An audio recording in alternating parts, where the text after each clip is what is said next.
Hi, welcome back to my channel. Hi friends, ಎಲ್ಲರೂ ಹೇಗಿದ್ದೀರಾ? ನಾನು ಸೂಪರಾಗಿದ್ದೀನಿ. ಆ್ಯಂಡ್ ಇವತ್ತು ನಾನು ಹಳ್ಳಿ ಸ್ಟೈಲಲ್ಲಿ ಮಶ್ರೂಮ್ ಸಾಂಬಾರನ್ನ ಹೇಗೆ ಮಾಡೋದು ಅಂತ ನಿಮ್ಮ ಜೊತೆ ಶೇರ್ ಮಾಡ್ಕೊಳ್ಳೋಣ ಅಂತಿದ್ದೀನಿ. ಅದಕ್ಕೋಸ್ಕರ ನಾನಿಲ್ಲಿ ಆಯಿಸ್ಟರ್ ಮಶ್ರೂಮನ್ನು ತೊಗೊಂಡಿದ್ದೀನಿ. ಈ ಮಶ್ರೂಮ್ ಯಾಕಪ್ಪ ಅಂದರೆ ಇದು ಸ್ವಲ್ಪ ಭೂಮಿನಲ್ಲಿ ಬಿಟ್ಟಿರೋ ಅಂಥ ಮಶ್ರೂಮ್ ಥರನೇ ಇರುತ್ತೆ ಟೇಸ್ಟು. ಹಾಗಾಗಿ ಫಸ್ಟು ಮಶ್ರೂಮ್ನ ಕ್ಲೀನ್ ಮಾಡ್ಕೊಳ್ಳೋಕ್ಕೋಸ್ಕರ ನಾವು ಒಂದು ಪಾತ್ರೆಯಲ್ಲಿ ನೀರನ್ನ ಬಿಸಿ ಮಾಡ್ಕೊಳಕ್ಕೆ ಇಟ್ಟಿದ್ದೀನಿ. ಅದಕ್ಕೆ ಸ್ವಲ್ಪ ಉಪ್ಪು ಮತ್ತು ಒಂದು ಸ್ವಲ್ಪ ಅರಿಶಿನ ಪುಡಿನ ಹಾಕ್ಕೋಬೇಕು. ಯಾಕಪ್ಪ ಅಂದರೆ ಅದನ್ನು ಸ್ವಲ್ಪ ಕೆಮಿಕಲ್ ಹಾಕಿನೇ ಬೆಳೆಸಿರ್ತಾರಲ್ವ, ಸೀಡ್ಸು ಮತ್ತು ಅದಕ್ಕೆ ಬೇಕಾಗಿರೋ ಗೊಬ್ಬರ ಎಲ್ಲ ಹಾಕಿರೋದ್ರಿಂದ ಅದನ್ನು ನಾವು ಮಶ್ರೂಮ್ನ ಈ ರೀತಿ ಕ್ಲೀನ್ ಮಾಡಿಕೊಂಡ್ರೆ ಸ್ವಲ್ಪ ಹೆಲ್ತ್ಗೆ ಒಳ್ಳೆಯದು. ಹಾಗಾಗಿ ಮಶ್ರೂಮ್ನ ಈ ನೀರು ಕಾದಿರುವಂಥ ನೀರಿಗೆ ಹಿಂಗೆ ಹಾಕಿ ಒಂದು 10 ಮಿನಿಟ್ಸ್ ಅದನ್ನು ಬಿಸಿನೀರಲ್ಲೇ ಬಿಟ್ಟರೆ ಅದು ಸ್ವಲ್ಪ ನೀರೆಲ್ಲ ನೀಟಾಗಿ ಯೆಲ್ಲೋಯಿಶ್ ಆಗಿ ಅದರಲ್ಲಿರೋ ಕೆಮಿಕಲ್ ಎಲ್ಲ ಸ್ವಲ್ಪ ರಿಲೀಸ್ ಆಗಿರುತ್ತೆ. ಈಗ ಒಂದು ಪಾತ್ರೆಗೆ ನಾವು ಒಂದು 4 ಸ್ಪೂನಷ್ಟು ಆಯಿಲ್ ಹಾಕ್ಕೊಂಡಿದ್ದೀನಿ. ಅದಕ್ಕೆ ಒಂದು 2 ದಪ್ಪ ಸೈಜಷ್ಟು ಈರುಳ್ಳಿನ ಕಟ್ ಮಾಡಿ ಹಾಕ್ಕೊಂಡಿದ್ದೀನಿ. ಈರುಳ್ಳಿ ಸ್ವಲ್ಪ ಫ್ರೈ ಆಗಲಿ.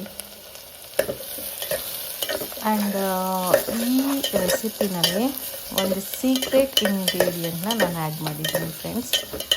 ಆ ರೆಸಿಪಿಯಿಂದಾನೇ ಈ ಸಾಂಬಾರು ಅಷ್ಟು ಟೇಸ್ಟಾಗಿರೋದಕ್ಕೆ ಸಾಧ್ಯ. ನಮ್ಮ ಹಳ್ಳಿ ಕಡೆ ಎಲ್ಲ ಖಂಡಿತವಾಗ್ಲೂ ಮಶ್ರೂಮ್ ಸಾಂಬಾರು ಮಾಡಿದ್ರೆ ಆ ಇಂಗ್ರೀಡಿಯೆಂಟ್ನ ಯೂಸ್ ಮಾಡೇ ಮಾಡ್ತಾರೆ. ಆ್ಯಂಡ್ ಈಗ ನಾನಿಲ್ಲಿ ಒಂದು 4 ಟೊಮೆಟೋನ ಕಟ್ ಮಾಡ್ಕೊಂಡಿದ್ದೀನಿ. ಅದನ್ನು ಕೂಡ ನಾನು ಈರುಳ್ಳಿ ಬೆಂದಾದ ನಂತರ ಸೇರಿಸ್ಕೊತಾ ಇದ್ದೀನಿ. ಈಗ ಈರುಳ್ಳಿ ಸ್ವಲ್ಪ ಫ್ರೈ ಆಗಲಿ.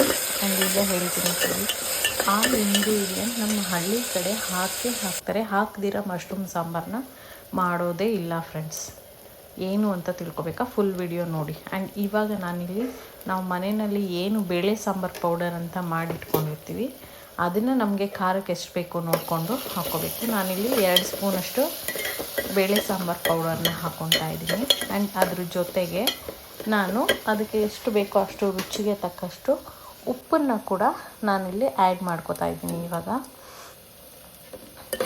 ನನ್ನ ಒಂದು ಎಕ್ಸ್ಪೀರಿಯನ್ಸ್ ಪ್ರಕಾರ ಸಾಂಬಾರಿಗೆ ಆಗಲಿ ಟಿಫನ್ಗೆ ಆಗಲಿ ಏನಂದರೆ ಕೆಲವೊಂದು ಪರ್ಟಿಕ್ಯುಲರ್ ಐಟಮ್ಸ್ ಬಿಟ್ಟು ಬೇರೆ ಎಲ್ಲದಕ್ಕೂ ಕಲ್ಲುಪ್ಪು ಹಾಕಿದ್ರೇ ಟೇಸ್ಟ್ ಚೆನ್ನಾಗಿರೋದು. ಆ್ಯಂಡ್ ಇವಾಗ ತೊಳೆದಿಟ್ಟಿರುವಂಥ ಮಶ್ರೂಮ್ನ ಆ್ಯಡ್ ಮಾಡ್ಕೊತಾ ಇದ್ದೀನಿ.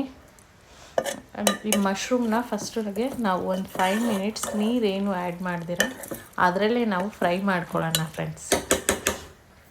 ಅದೇನಕ್ಕೆ ಅಂದರೆ ನಾವು ತೊಳೆದಿರ್ತೀವಲ್ಲ ಮಶ್ರೂಮು, ಅದರಲ್ಲೇ ಸ್ವಲ್ಪ ನೀರಿನ ಅಂಶ ಇರುತ್ತೆ ನೋಡಿ. ನಾನು ಇಲ್ಲಿ ಸ್ವಲ್ಪ ಕೂಡ ನೀರು ಹಾಕಿಲ್ಲ, ಆದರೂ ಅದೇ ಎಷ್ಟು ನೀರು ಬಿಟ್ಕೊಂಡಿದೆ.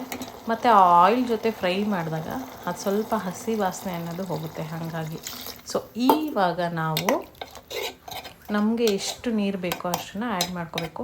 ಆ್ಯಂಡ್ ಇನ್ನೊಂದು ಇಂಪಾರ್ಟೆಂಟ್ ಏನು ಅಂತಂದರೆ ಈ ಮಶ್ರೂಮ್ ಸಾಂಬಾರನ್ನ ತುಂಬ ನೀರಂಗೆ ಮಾಡಿದ್ರೆ ಟೇಸ್ಟ್ ಚೆನ್ನಾಗಿರಲ್ಲ ಫ್ರೆಂಡ್ಸ್. ಸ್ವಲ್ಪ ಗಟ್ಟಿಯಾಗೇ ಇರಬೇಕು. ಹಾಗಾಗಿ ನಾನು ಒಂದು ದೊಡ್ಡ ಗ್ಲಾಸಲ್ಲಿ 1 ಗ್ಲಾಸ್ ಮಾತ್ರನೇ ನಾನಿಲ್ಲಿ ನೀರನ್ನ ಸೇರಿಸ್ಕೊಂಡಿದ್ದೀನಿ. ಆ್ಯಂಡ್ ಇವಾಗ ನೋಡ್ತಾ ಇದ್ದೀರಲ್ಲ, ಮಶ್ರೂಮ್ ಬೇಯೋದಕ್ಕೆ ಏನು ಜಾಸ್ತಿ ಟೈಮ್ ತೊಗೊಳ್ಳಲ್ಲ. ಮಶ್ರೂಮ್ ಬೆಂದಾಗಿದೆ. ಆ ಸೀಕ್ರೆಟ್ ಇಂಗ್ರೀಡಿಯೆಂಟ್ ಏನಪ್ಪ ಅಂತಂದರೆ ಇದೆ ನೋಡಿ ಫ್ರೆಂಡ್ಸ್, ಹಾಲು. ಎಸ್, ಹೌದು, ನೀವು ಕೇಳಿಸ್ಕೊತಿರೋದು ಕರೆಕ್ಟು. ಇದಕ್ಕೆ ಲಾಸ್ಟಲ್ಲಿ ಸ್ವಲ್ಪ ಹಾಲು ಹಾಕಿದ್ರೇ ಆ ಮಶ್ರೂಮ್ ಸಾಂಬಾರು ನಿಜವಾದ ಟೇಸ್ಟ್ ಸಿಗೋದು ಫ್ರೆಂಡ್ಸ್. ನೀವೆಲ್ಲ ಯಾರಿಗೆಲ್ಲ ಈ ಇಂಗ್ರೀಡಿಯೆಂಟ್ ಹಾಕಿ ಮಾಡಿಲ್ಲ ಅಂತಂದರೆ ಖಂಡಿತವಾಗ್ಲೂ ಈ ಥರ ಮಾಡಿಕೊಂಡು ಟೇಸ್ಟ್ ಮಾಡಿ ಮಶ್ರೂಮ್ ಸಾಂಬಾರು.